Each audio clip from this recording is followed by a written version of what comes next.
My name is Benjamin Chaimberg, and I'm a fourth year at the University of Chicago. I'm from Hanover, New Hampshire. My parents have always tried to get me out there.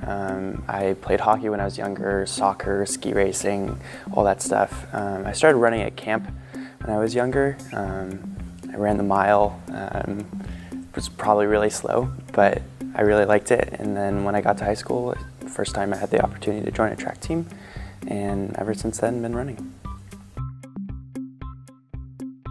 I'm majoring in computer science and statistics, and growing up is very shortly coming upon me. I hope to be a software engineer working somewhere in the tech industry. The coolest place that I've traveled, I would say, was Morocco with my parents this past summer. It's an entirely Muslim country. They live lives very differently to what we experience here in Chicago. You're walking through the streets and there's motorcycles going down these narrow alleyways, and then you turn the corner and there's a herd of goats. Really just such a blend of the 21st century and the past all coming together in one place, and that was really cool. I'd say my favorite food is my dad's pasta bolognese. Every time I go home, he makes it for me. Just reminds me of home.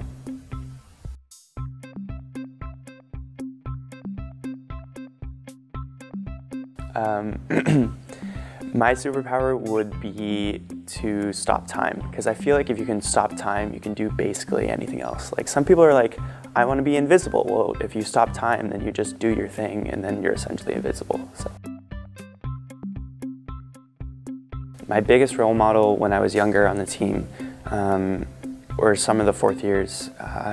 Michael Frasco, Nick Nielsen, Jacob Amiri, I think were all people that worked so hard, and not just on the track, but in the classroom too. They were people that I felt like understood what really was important, not just, I'm gonna go out there and hammer this workout and run crazy fast, but also, this is what's good for my body. This is how I'm going to fine-tune my training to fit what's good for me. I think all of those things I looked up to a lot. I try to emulate, I try to know my own boundaries, which I think is really difficult for me at times, but I think they gave me perspective when I was younger of, this is what I should be aspiring to. This is how I should go about my training, which I think as a transition to the college environment is very difficult for people, is to figure out, how am I going to balance things? How am I going to adjust to this much more competitive environment? And I think they did a really great job.